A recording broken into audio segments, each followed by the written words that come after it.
श्री गुरु सारिखा पाठी राखा, गुरु सारिखा पाठी राखा, श्री गुरु सारिखा पाठी राखा, गुरु सारिखा पाठी राखा।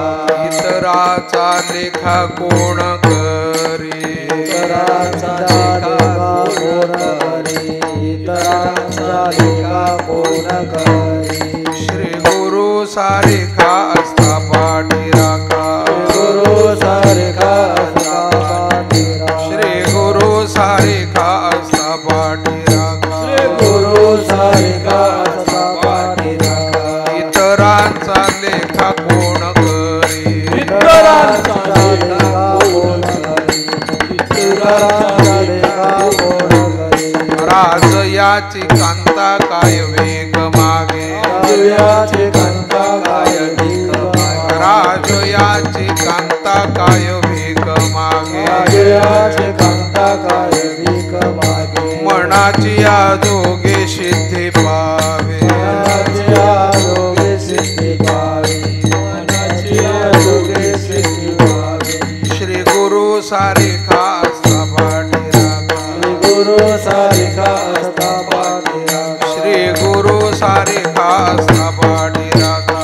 गुरु सारिखा पाठी राखा। इतरांचा लेखा कोण करी, इतरांचा लेखा कोण करी, इतरांचा लेखा कोण करी। कल्पतरू तळवटी जो कोणी बैसला, कल्पतरू तळवटी जो कोणी बैसला, कल्पतरू तळवटी जो कोणी बैसला, कल्पतरू तळवटी जो कोणी बैसला। कायवानी त्याला सांगा जोरे, कायवानो त्याला सांगा दोघी, कायवानो त्याला सांगा दोघी। श्री गुरु सारिखा पाठी राखा, गुरु सारिखा पाठी राखा, श्री गुरु सारिखा पाठी राखा। गुरु सारिखा पाठी राखा। इतरांचा लेखा कोण करी, इतरांचा लेखा कोण करी, इतरांचा लेखा कोण करी। ज्ञानदेव म्हणे तरलो तरलो, ज्ञानदेव म्हणे तरलो तरलो, ज्ञानदेव म्हणे तरलो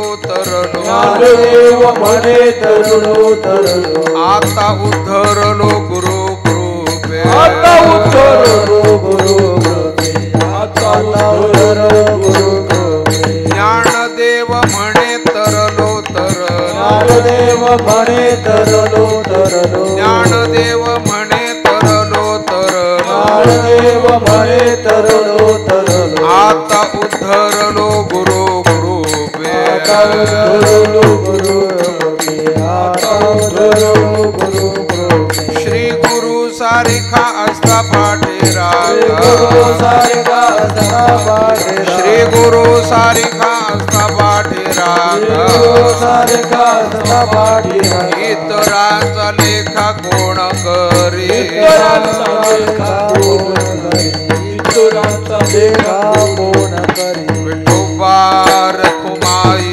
सारिखा असता पाठी राखा, सद्गुरु सारिखा असता पाठी राखा। श्री गुरु सारिखा असता पाठी राखा, श्री गुरु सारिखा असता पाठी राखा। श्री गुरु सारिखा असता पाठी राखा, श्री गुरु सारिखा असता पाठी राखा।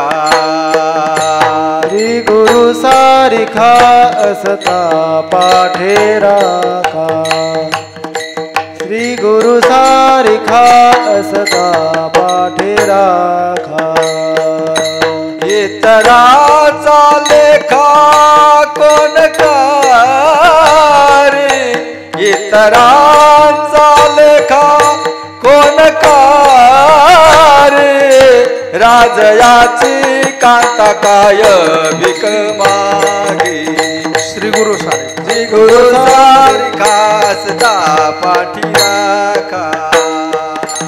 इतरांचा लेखा कोण करी इतरांचा लेखा कोण करी श्री गुरु सारिखा असता पाठी राखा श्री गुरु सारिखा असता पाठी राखा श्री गुरु सारिखा असता पाठी राखा श्री गुरु सारिखा असता पाठी राखा श्री गुरु सारिखा असता पाठी राखा श्री गुरु सारिखा असता पाठी राखा इतरांचा लेखा कोण करी इतरांचा लेखा कोण करी श्री गुरु सारिखा असता पाठी राखा श्री गुरु सारिखा असता पाठी राखा इतरांचा लेखा कोण करी इतरांचा लेखा कोण करी श्री गुरु सारिखा असता पाठी राखा श्री गुरु सारिखा असता पाठी राखा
श्री गुरु सारिखा असता पाठी राखा इतरांचा लेखा कोण करी श्री गुरु सारिखा असता पाठी राखा इतरांचा लेखा कोण करी राजयाची कांता काय भीक मागे मनाची या जोगे सिद्धी पावे श्री गुरु सारिखा असता पाठी राखा इतरांचा लेखा कोण करी कल्पतरू तळवटी जो कोणी बैसला कायवाणी त्याला सांगा जोजी श्री गुरु सारिखा असता पाठी राखा इतरांचा लेखा कोण करी ज्ञानदेव म्हणे तरलो तरलो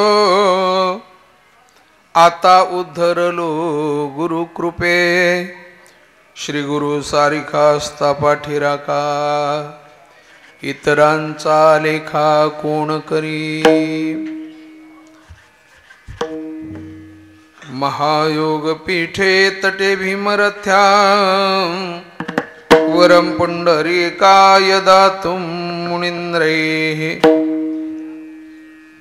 समागत्य तिष्ठन्तमानन्दकन्दं परब्रह्मलिङ्गं भजे पाण्डुरङ्गम् अज्ञानतिमिरान्धस्य ज्ञानाञ्जनशलाकयात् चक्षुरुन्मिलितं येन तस्मै श्रीगुरुवे नमः। ओम नमो ज्ञानेश्वरा करुणाकरा दयाळा तुमचा अनुग्रह लाधलो पावन झालो चराचरी। नमो सद्गुरु तुकया ज्ञानदीपा नमो सद्गुरु सच्चिदानंद रूपा नमो सद्गुरु भक्त कल्याण मूर्ती नमो सद्गुरु भास्करा पूर्ण कीर्ती सेवे लागी सेवक झालो सेवे लागी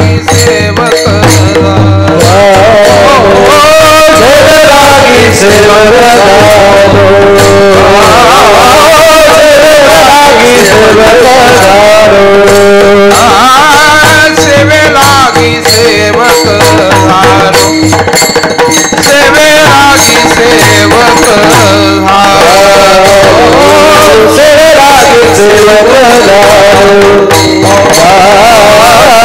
जगन्नाथ सेवक झालो तुमच्या लागलो निज चरणा तुमच्या लागलो निज चरणा तुमच्या लागलो निज चरणा तुमच्या लागलो निज चरणा हो स्वामी तुकया देवा देवा हो स्वामी तुकया देवा लागलो निज चरणा तुमच्या लागलो निज चरणा तुमच्या लागलो निज चरणा तुमच्या लागलो निज चरणा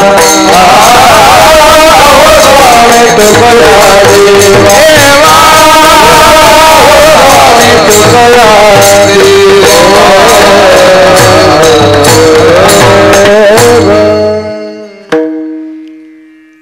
स्वतःला काही येत नाही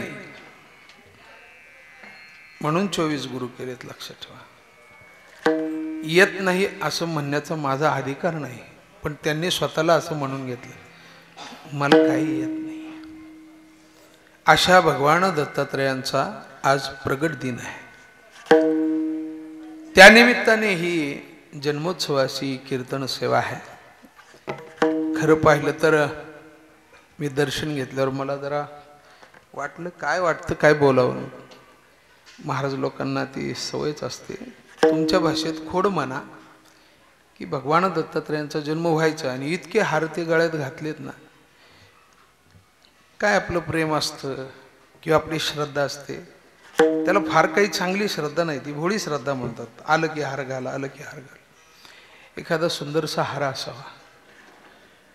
तुमच्या गळ्यात एकच टाळ वाजवायचं आणि 10 टाळ अडकवले आणि तुम्हाला 2 तास उभं केलं, बरं वाटेल का? तुम्ही टाळकरी आहे म्हणून 10 टाळ शोभत नाही.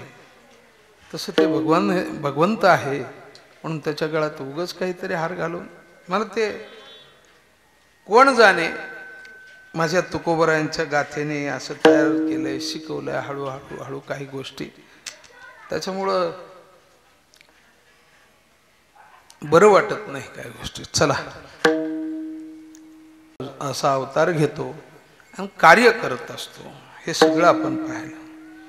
पण आजच्या या भगवान दत्तात्रयांचा जो अवतार आहे हा काही विशेष अवतार आहे.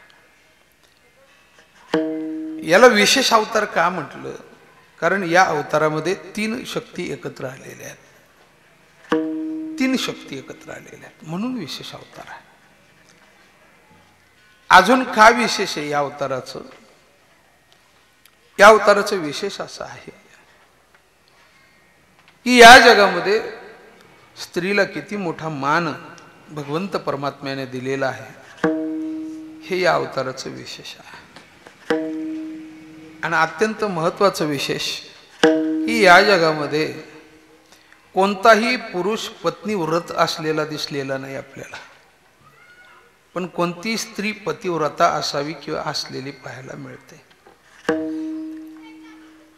तर एका पतिव्रतेचा या ठिकाणी आदर्श घ्यावा, कसं जीवन जगावं याचा विशेष रूपाने विचार या अवतारात पाहायला मिळतो. आणि त्याकरता ह्या अभंगाचं थोडंसं नियोजन आहे. गुरुला वंदन करावं, गुरुची सेवा करावी आणि गुरुचं सामर्थ्य आपल्या पाठीशी आहे अशी अनुभूती आल्यानंतर सगळ्या जगाला मिरवून सांगावं. ज्ञानोबराय म्हणतात सगळ्या जगाला मिरवून सांगावं. काय सांगायचं आहे की माझ्या पाठीशी माझे श्री गुरु समर्थ आहेत. त्याच्यामुळं मला इतरांचा लेखा म्हणजे त्या कोणाला किंमत द्यावीशी वाटत नाही. लेखा या शब्दाचे 2 अर्थ आहेत. लेखा या शब्दाचा पहिला अर्थ आहे नोंद आणि लेखा या शब्दाचा अर्थ आहे माझ्या दृष्टीने, माझ्या लेखी, लेखा असे गाथेमध्ये शब्द आलेले आहेत. तुकोबरायांचे शब्द आहेत माझे लेखी देव मेला म्हणजे माझ्या दृष्टीने देव मेला. म्हणजे आपल्या दृष्टीने इतरांचा विचार करायची गरज नाही जर आपल्या पाठीशी आपले सद्गुरू समर्थ असतील तर. ज्ञानोबराय म्हणतात माझ्या पाठीशी माझे सद्गुरू समर्थ आहे आणि म्हणून मी माझ्या दृष्टीने इतर मला तत्वज्ञान सांगणारे किंवा इतर काही गोष्टी सांगणारे त्यांना मी किंमत देत नाही. आणि त्यांना जर किंमत द्यायला गेलो तर माझी अशी अवस्था होईल की एखाद्या श्रीमंत राजाच्या बायकोने गावाच्या चौकात येऊन भीक मागावी. तो सर्वात मोठा त्या राजाचा अपमान आहे, राजाचा अपमान आहे. म्हणून ज्याच्या पाठीशी सद्गुरू आहे ना त्याला दुसरीकडे माथा टेकवायची गरज नाही, महाराज नाही टेकवायची गरज. राजयाची कांता काय भीक मागे, मनाची या जोगे सिद्धी पावे. खरं पाहिलं तर आपल्या मनातले संकल्प आपल्या मनातली इच्छा पूर्ण करणारा जर सद्गुरू नसेल तर अशा सद्गुरूला काय तुकाराम महाराजांच्या भाषेत सांगायचं झालं तर काडी लावावी. जळो, तुकोबरायांनी जळो हा शब्द मारला. जळो म्हणजे काय, काडी लावायची का अशा गुरुला की ज्याचा शिष्य भीक मागत फिरतो. तुकोबराय मान्यता देत नाही. तसेच ज्ञानोबराय सांगतात मनाची या जोगे सिद्धी पावे. त्याच्या मनात जे मनाची या जोगे म्हणजे त्याच्या मनानुसार त्याच्या ऐपतीनुसार त्याला पाहिजे तशा सिद्धी प्राप्त होतात. आता ह्या सिद्धी कोणत्या आहेत? अष्टमहासिद्धी आहेत. कोणत्या कोणत्या आहेत? कोणत्या सिद्धीची अपेक्षा याचा विचार आपल्याला करायचा आहे. माऊली म्हणतात की ज्याच्या पाठीशी सद्गुरू आहे त्याचं जीवन म्हणजे कल्पतरूचं झाड आणि त्या झाडाखाली तो वास्तव्याला आहे अशा पद्धतीचं त्याचं जीवन आहे. कल्पतरू खाली बसल्यानंतर जर त्याला एक वेळचं अन्न भीक मागावं लागत असेल तर त्याला बाकीच्यांकडे मागायची गरज नाही. त्याची वाणी त्या कल्पतरूला सांगावी त्याने. आपण सांगायची गरज नाही तू कल्पतरू खाली बसलाय. आणि हे ज्या वेळेला सांगावं लागतं ना की तुझ्या गुरुने हे शिकवलं का, तुम्हाला सांगू असं म्हणण्याची ज्या वेळेला जगाला गरज पडते ना तुझ्या गुरुने हे शिकवलं का, समजायचं त्याच दिवशी त्याचा गुरु आणि तो दोघेही नरकाला गेले. तुका म्हणे चेला गुरु दोघेही नरकाला.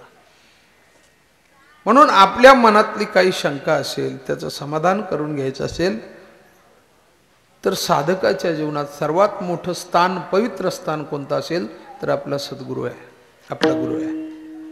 कुणी त्याला सद्गुरू म्हणतं, त्याला कोणी श्रीगुरू म्हणतं, त्याला कोणी गुरु म्हणतं, कोणी संतही म्हणतात.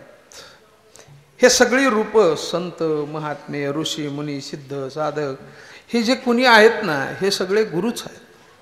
आपल्याला त्यांच्याकडून घेता आलं पाहिजे. काय घ्यायचंय बरं, काय घ्यायचं?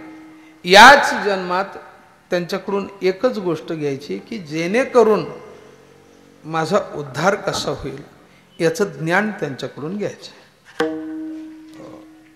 गुरु भेटल्यावर म्हणू नये त्याला बायका पोरांचं बरं चाललंय, पीक पाण्याचं बरं चाललंय, पोटाचं व्यवस्थित आहे, घरदार व्यवस्थित नाही. नाही, ही गुरुची अपेक्षा नाही आणि असले गुरु सुद्धा काही कामाचे नाहीत.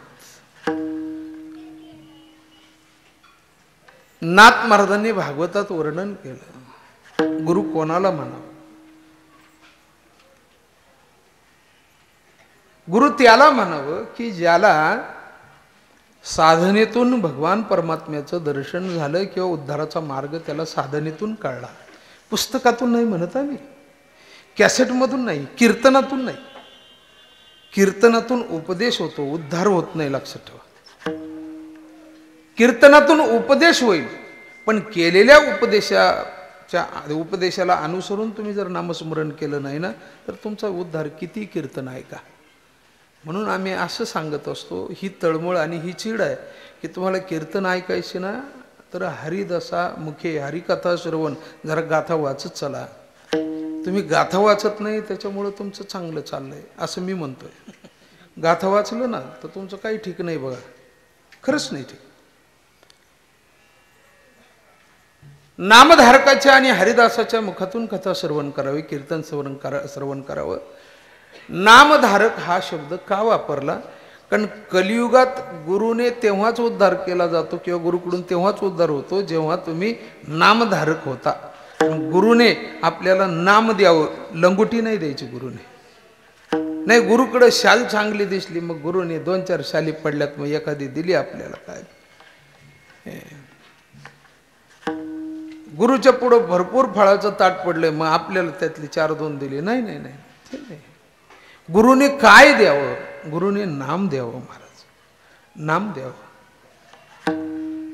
दुसरं तिसरं मला काही बोलताच येत नाही, त्याच्यामुळं जेवढं बोलायचं ना तेवढं. बघा ज्ञानेश्वर महाराज म्हणतात, गुरुकडून नामस्मरण आपल्याकडे आलं ना तर आपलं कुळ पवित्र होतं.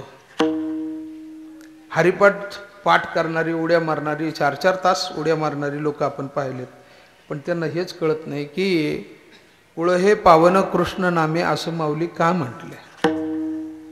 भगवान परमात्म्याच्या नावाने आपलं कुळ पवित्र होत आहे, आपला उद्धार नामाने होतो. पण ते नामस्मरण जिकडून यायला पाहिजे ना त्याला सद्गुरू म्हणतात.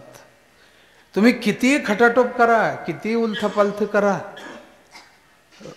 पण जोपर्यंत आपल्या सद्गुरूकडून आपण नामस्मरण घेत नाही, श्री गुरुकडून नामस्मरण घेत नाही ना तोपर्यंत सद्गुरु वाचोनी नाम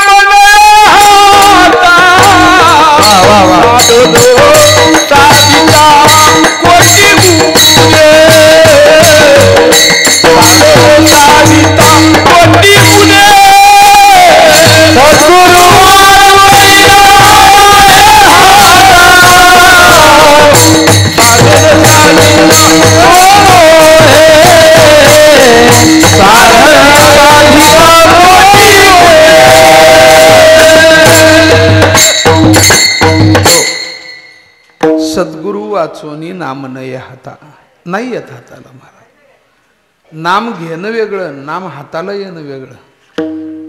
नाम हाताला येणं वेगळं. बऱ्याचशा गोष्टी सांगता येतील. गुरु वळणं वेगळं आणि गुरु ताब्यात ठेवणं वेगळं. गुरु वळणं वेगळं. वळणाऱ्यालाच माहिती किती त्रास होतो, पण ज्याच्या ताब्यात आहेत ना त्याला काहीच करावं लागत नाही. त्याच्या मागं गुरु येतात, त्याला गुरांच्या मागं जावं लागत नाही. सद्गुरु वाचोनी नाम नये हाता. नामस्मरण हे सद्गुरूकडून आपल्याकडे आलं पाहिजे महाराज. सद्गुरूने काय द्यावं? सद्गुरूने नाम द्यावं. लक्षात घ्या, त्याने नाम दिलं ना की शास्त्र असं सांगतं की ज्याचं नाम आहे त्याला नामी असं म्हणतात. नाम नामी संबंध वेदांत शास्त्रामध्ये आहे. नाम नामी संबंध. सद्गुरू काहीच करत नाही बरं, सद्गुरू काहीच करत नाही. सगळं करता येते ना सद्गुरूंनी दिलेलं जे नामस्मरण तेच करताय. 2 गोष्टी पाहिजेत आपल्या फक्त. जे नामस्मरण सद्गुरूंनी दिलंय त्याच्यावरती श्रद्धा आणि दृढ विश्वास, या 2च गोष्टी चालतात. बाकीचं नाही चालत महाराज. काय बाकीचं काहीच चालत नाही. मुळात आपल्याला जर आवड नसेल, आपलं मन रमत नसेल, आपल्याला जर त्या भक्तीची तळमळ नसेल तर समजावं अजून आपली श्रद्धा आणि आपला विश्वास त्या गुरुवाक्यावर नाही आहे महाराज, नाही आहे. आपण कशासाठी? फक्त त्यांच्या भोवती गर्दी करण्यासाठीच. एक करती गुरु गुरून भोवती भारू शिष्यांचा, तुकोबरायांची भाषा. मला काय द्यायला पाहिजे, काय मिळालं पाहिजे आणि मी त्याच्यासाठी काय केलं पाहिजे. कोणताही सद्गुरू उपदेश केल्याशिवाय राहत नाही महाराज. आणि तो उपदेश कशाचा करतो? सद्गुरूने केलेला उपदेश कशाचा असतो महाराज? सद्गुरूने केलेला उपदेश कशाचा असतो? प्रपंचाचा असतो, बायका पोरांचा उपदेश असतो. लग्न कर बरं, पोरं झाली पाहिजे बरं, मोठा प्रपंच कर बरं, पैसा भरपूर कमव बरं, असला उपदेश नाही सद्गुरू करत. उपदेशंती ते ज्ञानम ज्ञानीन तत्वदर्शिणा. त्यांना फक्त चांगल्या गोष्टीचा उपदेश तुम्हाला. मी ज्ञान या शब्दाचा फक्त मर्यादित असा ठेवत नाही, अक्कल नाही. तुम्हाला जे जे चांगलं तुमच्या जीवनात करता येईल ना ते ते चांगलं करा. चांगलं हा शब्द का वापरतो माहिती का? जी माणसं चांगलं काम करतात ना त्या माणसांचा कधीच कोणाला त्रास होत नाही. सद्गुरूचं पहिले हे सांगणं आहे की तुझ्या कृत्याने तुझ्या कर्माने कोणाला त्रास होऊ देऊ नको. बस तुझा परमार्थ यातच आहे, यातच आहे. आणि म्हणून ज्ञानेश्वर महाराजांच्या जीवनामध्ये अधिक त्रास ज्या वेळेला होतो ना त्या वेळेला ज्ञानेश्वर महाराज लोकांना काहीच बोलत नाही. ते सद्गुरूला सांगतात, सद्गुरूला सांगतात. जसं भगवान परमात्म्याला अर्जुन विचारतो ना, अथ केनम प्रयुक्तोयम पापम चरती पुरुषः. हे अर्जुनाने कधी विचारलं?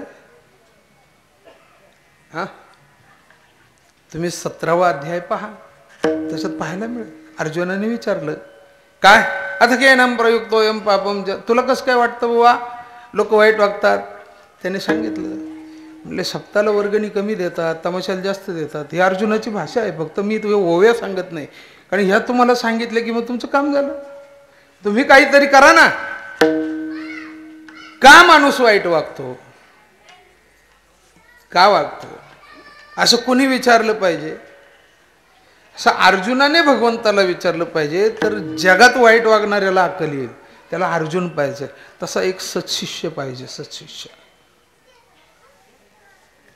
आणि सत्शिष्याला शिकवणारा सद्गुरू लागतो किंवा श्रीगुरू लागतो. आणि म्हणून ज्याने चव घेतली ना, कशाची चव म्हणजे कशाची माहिती आहे? ज्याने ब्रह्मज्ञानाची चव चाखली आहे ना अशाला सद्गुरू करावं. नाथ महाराज स्पष्ट म्हणतात, जेने स्वये नाही चाखली चवी दुजिया ते गोडी केवी लावी. या लागी जो पूर्ण अनुभवी तो सद्भावे तारी सत्शिष्याचे. तुम्ही एवढी मोजकीच माणसं आहे आणि मोजकच ऐका. परत मला बोलवायचं नाही आणि खरंच बोलू नका. नाही गरज नाही. इथं भागवत ऐकलं पाहिजे महाराज. 3 तप झाली ना, 36 वर्ष. किमान आजच्या दिवशी तरी हे कळायला पाहिजे 36 वर्षात आपण कोणाकोणाला बोलवलं. अरे 36 वर्षात नाथ महाराजांच्या घरी न बोलवता आला. कशासाठी, कशासाठी आला न बोलवता महाराज? केशव 12 वर्ष, माधव 12 वर्ष, श्रीखंड्या 12 वर्ष. फुकट नाही महाराज, फुकट नाही. आज ज्याचा जन्मोत्सव साजरा करतो ना, योग्यांच्या सुद्धा ध्यानात येत नाही. तुम्ही फक्त दत्तात्रयाची आरती करा कीर्तन झाल्यानंतर, बस. हे का सांगितलं मी? योग्यांच्या सुद्धा समाधी नये ध्यान म्हटले. त्यांच्या ध्यानात सुद्धा येत नाही महाराज. आणि तो नाथ महाराजांच्या घरी 36 वर्ष राहतो. नाथ महाराज काय पुण्य कमवलं असेल महाराज, काय पुण्य कमवलं असेल सांगू. नाथ महाराजांचा शुद्ध परमार्थ काय होता? फक्त जनार्दन स्वामीची सेवा. श्रीखंड्यानंतर भेटलाय नाथ महाराजांना. सगळ्यात पहिले भगवान दत्तात्रय भेटलेत, लक्षात घ्या. भगवान दत्तात्रय भेटले. कशामुळे भेटतात बरं? देव कशामुळे भेटतो? नाथ महाराजांचा गाथा जर उचकटला ना तर डोकं फिरतो. महाराज काय केलं नाथ महाराजांनी? नाथ महाराजांची भाषा आहे, भूमी शोधोनी साधिले काज, गुरुवचन बीज पेरियले, कैसे पीक पिकले प्रेमाचे, साठविता गगनटाचे. शेवट काय ऐका. नाथ महाराज म्हणतात, एका जनार्दनी गुरुभाव देही पिकला अवघा देव. मला दत्तात्रय भेटायला कारण काय? मी तर म्हटलं नाही मला दत्तात्रयांची भेट घालून द्या म्हणून. ते स्वतःहून भेटायला आले. पण मी काय केलं? मी फक्त माझ्या सद्गुरूची सेवा केली महाराज, दुसरं काय नाही केलं. जनार्दन स्वामींची सेवा केली. आपण काय करतो सेवा? काय सेवा करतो सांगा बरं?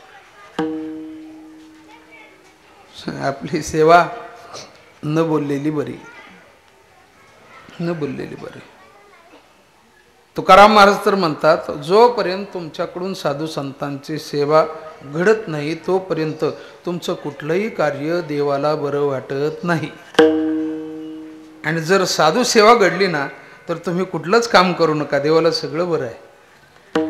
तुका म्हणे संत सेवा हेची देवा उत्तम, हेची देवा उत्तम, हेची देवा उत्तम.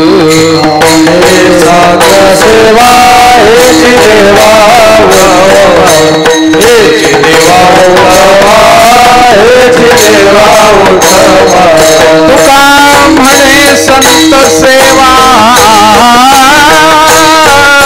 हेची देवा उत्तम, हेची देवा उत्तम, हेची देवा उत्तम. तुका म्हणे संत हेची देवा उत्तम, हेची देवा उत्तम, हेची देवा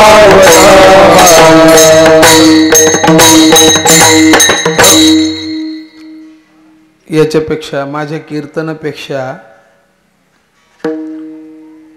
तुमचं तिसरं तप आहे ना, प्रत्येक तपाला 12-12 असे 36 महात्मे जर आणून त्यांची पूजा केली असती ना, तुमच्या सप्ताहाचं सार्थक झालं असतं. फार मोठं पुण्य मिळालं असतं. नाहीतर भागवत कथा ठेवायची.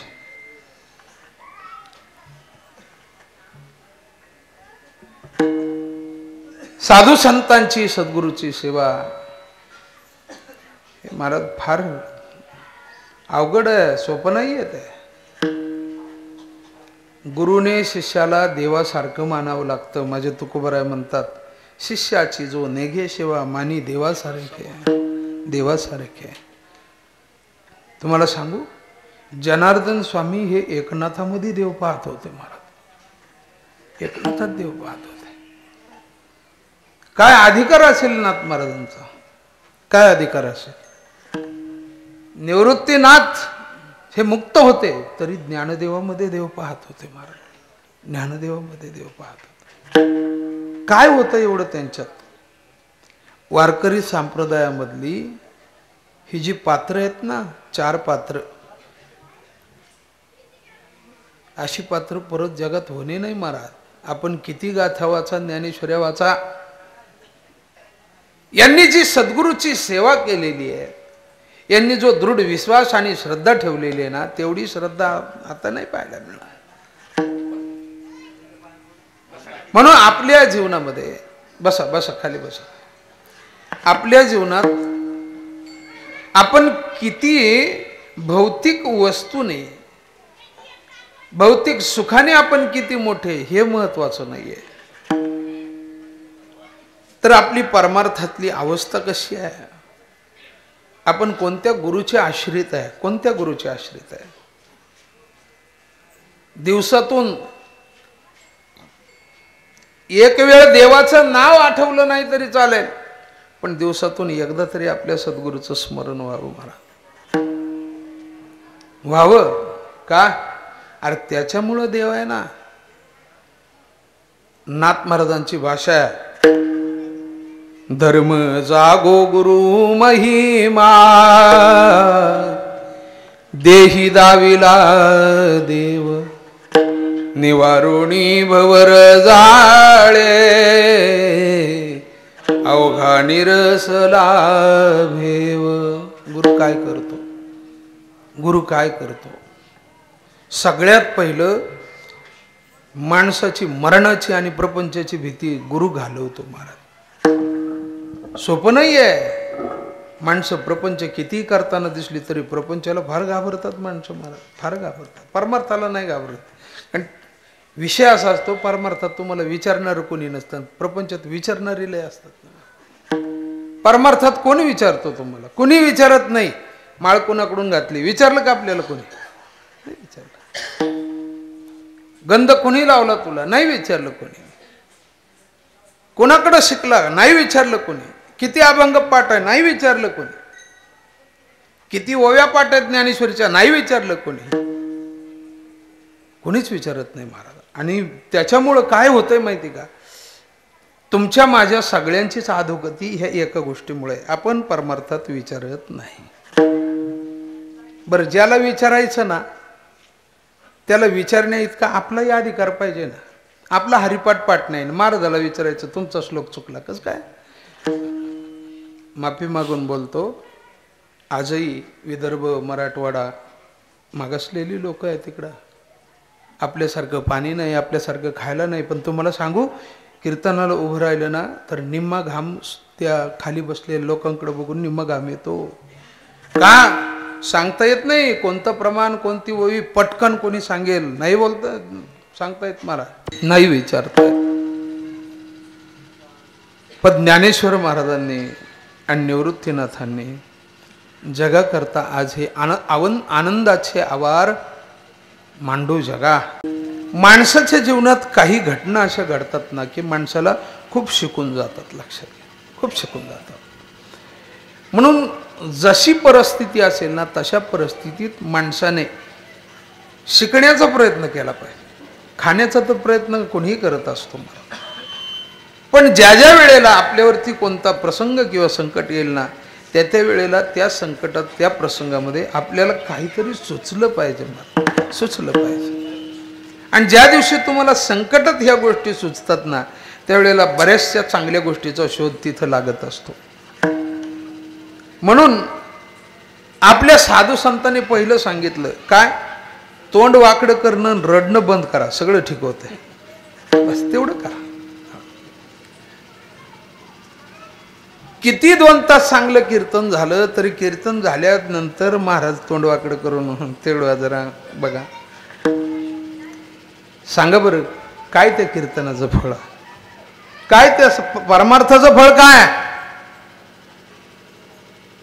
आयुष्यात कधीच ज्ञानोबरायांनी हे सांगितलेलं नाही, कधीच तुकोबरायांनी सांगितलेलं नाही. मला तुला जर पोट भरायचं ना पोटात काटे भर, पण इथं भीक नको मागू. ज्ञानोबरायांना समर्थ बनवलंय निवृत्तीनाथाने, नामदेवाला समर्थ बनवलंय विसोबाने महाराज, नाथ महाराजांना समर्थ बनवलंय जनार्दन स्वामीने, आणि माझ्या तुकोबरायला समर्थ बनवलं बाबाजी चैतन्य. कल्पना करा, वारकरी संप्रदायामध्ये जर खरंच अगदी अंतःकरणापासून परमार्थ करायचा असेल तर हे 4 बाप आहेत आपले. हो, घरामध्ये बाप असला की जसा दरारा असतो ना तसं संप्रदायात जो या बापाला मानतो ना त्यालाच भीती आहे महाराज. ज्याला नंगा नाच करायचा ते ज्ञानोबा तुकोबा मानत नाही, मानत नाही मानत. कल्पना करा, आपल्यासाठी ज्ञानोबा आहे, तुकोबा आहे, नामदेव, एकनाथ हे गुरु आहेत, गुरु आहेत.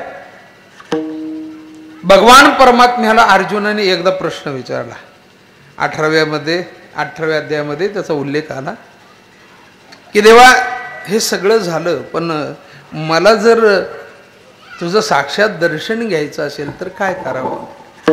भगवान अर्जुनाला सांगतात की अर्जुना, तुला जर माझं दर्शन घ्यायचं असेल ना तर मी जी तुला गीता सांगितली ना त्या गीतेला फक्त स्पर्श कर, तुला माझं दर्शन होईल. गीता जाणं हे वाङ्मय मूर्ती श्री प्रभूची, भगवान परमात्म्याची गीता ही मूर्ती आहे. मग मला सांगा, ज्ञानोबरायांची, ज्ञानेश्वरी तुकोबरायांची गाथा ही ज्ञानोबा तुकोबरायांची मूर्ती नाही का. म्हणून आज पुन्हा एकदा आपल्याला जर आवश्यकता कोणाची असेल तर ज्ञानोबा तुकोबरायांसारख्या सद्गुरूंची आवश्यकता आहे. का बरं त्यांना गुरु करायचं आपल्याला, कारण त्यांनी कोणाला तरी गुरु केलंय महाराज आणि त्यांनी त्यांचा उद्धार करून घेतला. आणि त्यांच्या उद्धाराला कारणीभूत एकमेव काय असेल तर गुरु आणि गुरुवाक्यावरचा विश्वास, ज्याला श्रद्धा असं म्हणतात. मग कशासाठी गुरु, कशासाठी पाहिजे गुरु. कल्पना करा, व्यवहारामध्ये माणसाला गुरु लागतो ना. माणसाने जर व्यवहारात गुरु केला नाही तर त्याचा व्यवहार सफल होत नाही महाराज, नाही होत. त्याला काही शंका जर सोडवायची असेल तर गुरुशिवाय नाही ना सुटत. मग जर व्यवहारात गुरु लागतो, तंबाखू खायला शिकवणारा सुद्धा कोण असतो, किती चुना घ्यायचा, किती मळायची, बिडी पिळायला शिकवणं, सगळे गुरु भेटतात, सगळे भेटतात महाराज. पावला पावलाला गुरु आहेत, पण त्यातला एकही आपला उद्धार करू शकत नाही, नाही करू शकत. उद्धार कोणता गुरु करू शकतो? बघा, जो बहुश्रुत आहे त्याने खूप ऐकलंय. काय ऐकलंय? ज्याने उपनिषद ऐकलेत, ज्याने वेद ऐकलेत, ज्याने पुराण श्रवण केलंय, ज्याने शास्त्र पाहिलेत, त्याला श्रोत्रिय असं म्हणतात. श्रोत्रिय. आणि दुसरा ब्रह्मनिष्ठ. गुरुची ही अत्यंत महत्वाची लक्षण आहे. श्रोत्रिय आणि ब्रह्मनिष्ठ जर नसेल ना तर अशा सद्गुरूच्या नादी लागू नये. त्याला सद्गुरू म्हणूच नये. त्याची निष्ठा ही श्रोत्यांवर नाहीये, त्याची निष्ठा मानधनावरती नाहीये, त्याची निष्ठा त्याच्या गुरुवर आहे महाराज. त्याची निष्ठा त्याच्या ब्रह्मावरती आहे, ज्याच्यासाठी त्याने प्रपंचाचा त्याग केलाय आणि जगाला काहीतरी चांगलं द्यावं, जगाचं दुःख जाणून घेतो ना, असे सद्गुरू भेटणं फार अवघड आहे, फार अवघड आहे. भाग्यवान आहेत सगळ्या संतांमध्ये ज्ञानोबराय भाग्यवान आहेत. का मी भाग्यवान म्हणतो? त्यांना गुरु शोधायला बाहेर जावं लागलं नाही जावं लागलं. मग हे गुरु आपण म्हणतो, गुरु केला पाहिजे, गुरुवर श्रद्धा पाहिजे, गुरुवर विश्वास पाहिजे. मग आम्हाला का अजून भेटत नाहीत? आम्हाला का भेटत नाही? मला कल्पना करा, आपली फक्त अवस्था होत नाही. अवस्था झाली की व्यवस्था होते महाराज. आपली अवस्थाच वाईट आहे, आपली व्यवस्था कोण करणार? कोण करणार? प्रश्न असा पडतो, आता माळा घालणारे अनेक भेटतील, पण कोणाला घालायचे हा विचार करावा लागतो महाराज. भेटत नाही माळ घालणारे, भेटत नाही. चला मी तुम्हाला माळ घालतो असे नाही भेटणार तुम्हाला. बरेचसे असे त्यांना वाटतं माळ घालून घ्यावी, पण घालणारे भेटणार नाही तुम्हाला इथून पुढच्या काळात. का बरं? याचं कारण का? हे कोण भेटतील माहिती का तुम्हाला? हे ज्यांना गर्दी जमवायची ना, हे बाकी भेटतील, ते कोणालाही माळा घालतील. पण ज्याला काहीतरी ज्ञानोबा तुकोबारायांचा वसा आणि वारसा चालवायचा आहे ना, तो पहिला तुम्हाला प्रश्न विचारेल, तुला हे का करायचंय? महाराज, ज्ञानोबारायांची ज्ञानेश्वरी अशीच पूर्ण नाही झाली आहे. बऱ्याच लोकांचा असा समज आहे ज्ञानेश्वरी म्हणजे महाभारतातल्या गोष्टी आहेत. बऱ्याच लोकांचा असा समज आहे ज्ञानेश्वरी म्हणजे फार अवघड आहे बा, देवाचं सांगितलं. नाही, ज्ञानेश्वरीचा एकच विषय आहे, एकच विषय. निवृत्तीनाथांचा ज्ञानोबारायांचा संवाद बघा, काय गोड आहे. 18व्या अध्यायामध्ये पसाया दानाच्या अगोदर ज्ञानोबाराय म्हणतात, किंबहुना तुमचे केले धर्म कीर्तन सिद्धी नाही येत माझी जी वरले पायक बन. मी फक्त सेवा करायला इथं बसलोय, आणि जी एवढी मोठी ज्ञानेश्वरी झाली ना, ही माझ्या सद्गुरूची काय सेवा आहे. सद्गुरूच्या सेवेकरता ज्ञानेश्वरी आहे महाराज. मग ज्याने सद्गुरूच्या सेवेतून जगाचा उद्धार केला, प्रत्यक्षात सद्गुरूची कृपा काय करेल महाराज? काय करेल? ज्ञानोबाराय म्हणतात, मी जे काही घडलोय ते कोणामुळे घडलो? माझ्या सद्गुरूमुळे घडलो. 12व्या अध्यायामध्ये तुम्ही वाचा. तुमची 36 वर्ष झालेत, मी अजून 36 वेळा सुद्धा ज्ञानेश्वरी वाचलेली नाहीये. खरं बोलायला काहीच हरकत नाही महाराज. हा गाथा म्हणाल तर गाथा माझा प्राण आहे, गाथा प्राण. पण मी 36 वेळा सुद्धा ज्ञानेश्वरी वाचली नाही. पण एक ओवी अशी वाचली आहेत ना की ज्याच्यातून ज्ञानोबारायांनी दगडालाही पाझर फुटेल. दगडाला नाही, ज्ञानोबाराय तर म्हणतात खेचराची या मना आणि न सात्विकाचा पाना. काय म्हटलं? मना सवे सुमना समाधी जोडे. गाढवाच्या मनाला सुद्धा पाना फुटल, तुम्ही तर माणसं आहेत. कल्पना करा काय अधिकार असेल ज्ञानोबारायांचा. मग आपल्याला अजून का पाना फुटत नाही? 36 वर्ष ज्ञानेश्वरी पारायण झाला असेल, गाता भजन झालं असेल, का पाना फुटत नाही अजून? का माझे ज्ञानोबाराय मला आवडत नाही? का माझे निवृत्तीनाथ आवडत नाही? का तुकाराम महाराज आवडत नाही? का नामदेव महाराज आवडत नाही? आम्हाला कोण आवडतो? आम्हाला ती माणसं आवडतात जे आमचं मनोरंजन करतात. ज्ञानोबाराय म्हटले नाही, माझी सद्गुरूची सेवा हे सोडून मला दुसरं काहीच आवडत नाही. त्याला भगवान परमात्म्याने अर्जुनाला आचार्योपासना सांगितली. 13व्या अध्यायामध्ये तुम्ही पहा. किती सद्गुरूवरती निष्ठा, किती श्रद्धा. ज्ञानोबराय म्हणतात माझे सद्गुरू जिकडे राहतात ना त्या बाजूने वारा जरी आला ना बस मला समाधी लागेल महाराज. त्या बाजूने आलेला वारा मी माझ्या अंगावरती घेईल,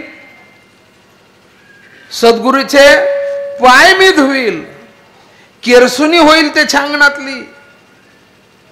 याच्या पुढे जाऊन सांगू, याच्या पुढे जाऊन ज्ञानोबरायांची भाषा आहे ना, सद्गुरूची विष्ठा आहे ना.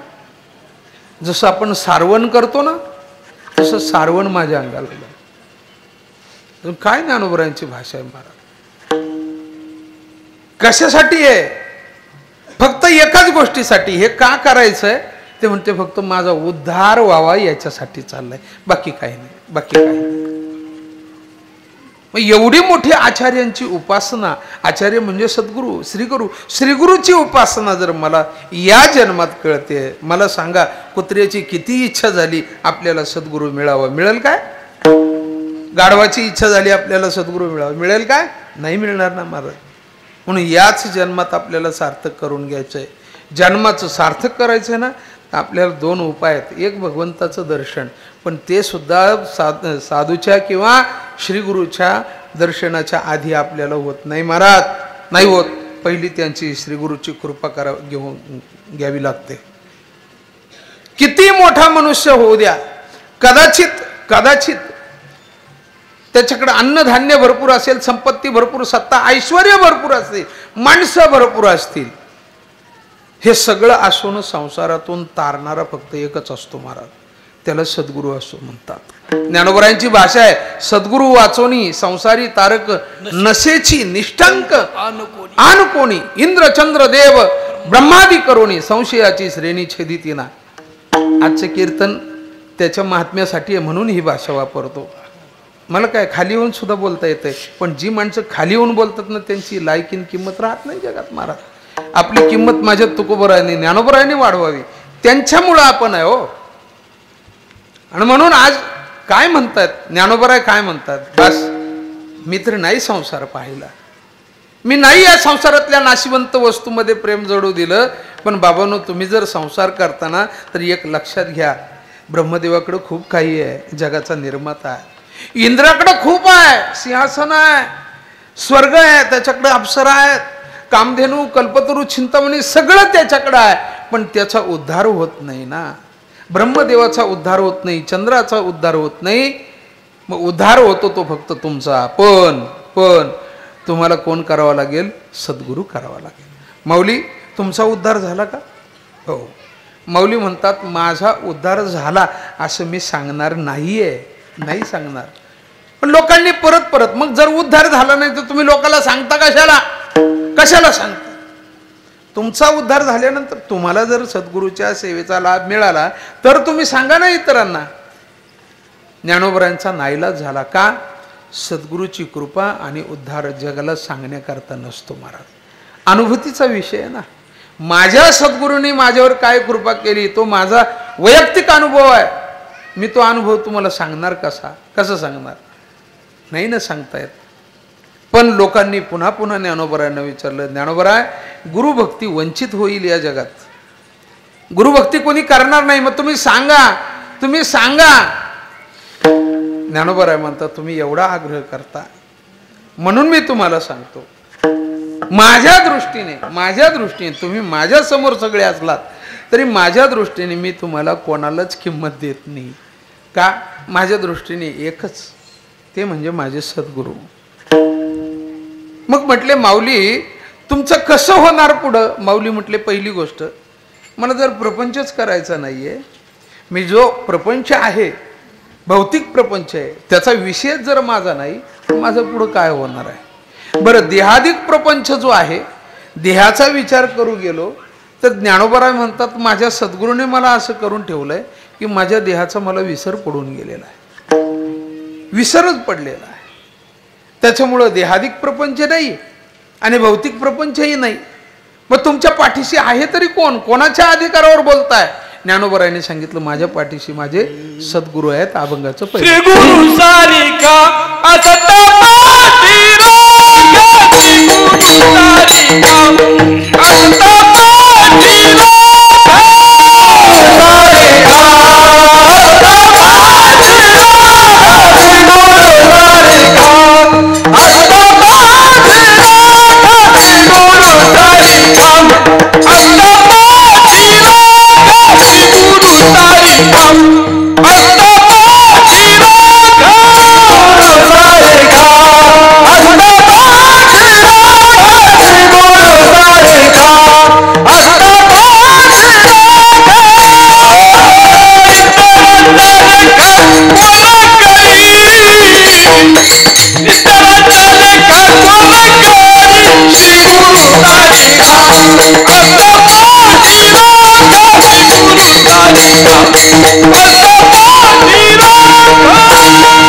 किंमत द्यायची गरज नाही. लेखा म्हणजे आपल्या दृष्टीने त्यांना काय किंमत द्यावी.